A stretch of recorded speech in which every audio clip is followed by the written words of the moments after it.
Good morning students. So students, today we will start next chapter and the name of this chapter is Principle of Mathematical Induction.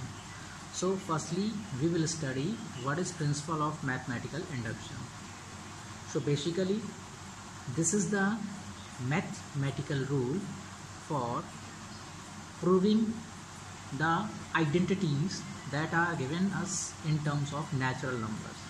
Means अगर हमारे पास कोई ऐसी identity है, कोई ऐसा formula है, कोई ऐसा मैथमेटिकल स्टेटमेंट है जो कि नेचुरल नंबर्स के टर्म्स में है, तो वो स्टेटमेंट हमारा वैलिड होगा सारे नेचुरल नंबर्स के लिए कि नहीं होगा। इसको चेक करने के लिए हम जिस मैथमेटिकल टूल का यूज़ करते हैं उसी को बोलते हैं मैथमेटिकल इंडक्शन। मैथमेटिकल इंडक्शन कहता क्या है? अकॉर्डिंग टू मैथमेटिकल इंडक्शन, अगर मेरे पास कोई भी मैथमेटिकल फार्मूला है और वो फार्मूला 1 के लिए ट्रू है एंड k+1 के लिए भी ट्रू है, लेकिन k+1 के लिए ट्रू वो तब होना चाहिए जब हम ऐसा लेके चल रहे हों कि the given statement, the given formula is already true for n=k। Means अगर मेरा कोई भी फार्मूला n=1 के लिए ट्रू है एंड n=k के लिए ट्रू लेने पर अगर वो n=k+1 के लिए भी ट्रू है, देन हम बोलते हैं कि according to principle of mathematical induction the given formula would be true for all natural numbers.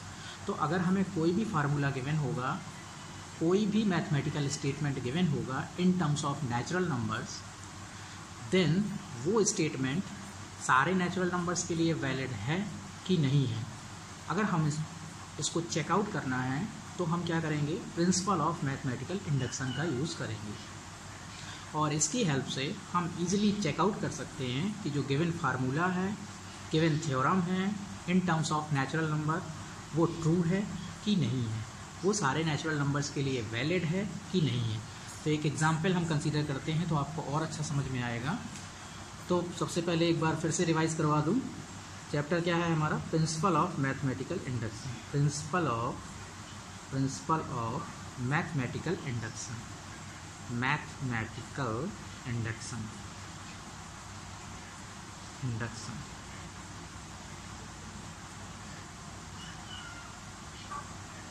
तो इसका क्या यूज़ है? यूज़ इसका ये है कि if we have any formula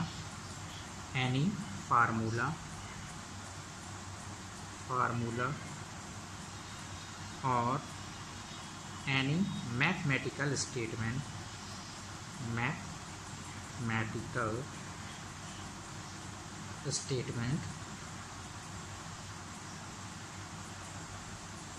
then this would be true for all natural numbers or not। इसको अगर हमको चेक करना है तो हम प्रिंसिपल ऑफ मैथमेटिकल इंडक्शन का यूज़ करते हैं। समझ आ गया होगा सभी के? अंडरस्टैंड? अब इसका प्रोसेस क्या है? तो हम ये क्वेश्चंस को 3 स्टेप में प्रूफ करते हैं। स्टेप 1 में क्या करेंगे? सबसे पहले हम ये चेक करेंगे कि जो गिवन फार्मूला है आपका वो n=1 के लिए वैलिड है, n=1 के लिए ट्रू है कि नहीं है।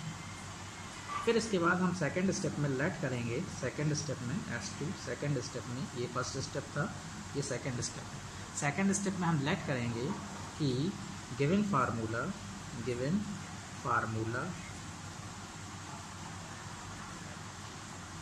इज ट्रू फॉर n=k और इसका यूज़ करके S2 का यूज़ करके by using S2 means second step का यूज़ करके we will prove that given formula also be true for n is equal to k plus 1। अगर हम ये सक्सेसिवली प्रूफ कर देते हैं तो वो प्रिंसिपल ऑफ मैथमेटिकल इंडक्शन से सारे नेचुरल नंबर्स के लिए ट्रू हो जाता है। और अगर हम ये थर्ड वाला स्टेप प्रूफ नहीं कर पाते हैं, मतलब अगर ये चीज़ होल्ड नहीं करती है, तो हम बोलते हैं कि given formula is not valid for all natural numbers. Understand?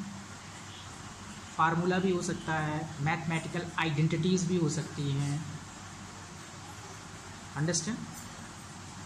Mathematical statement भी हो सकते हैं। तो उन सारी चीज़ों को प्रूफ करने के लिए हम इन स्टेप को फॉलो करेंगे। और इन स्टेप को फॉलो करते हुए अगर हम किसी फार्मूले को वेरीफाई करते हैं तो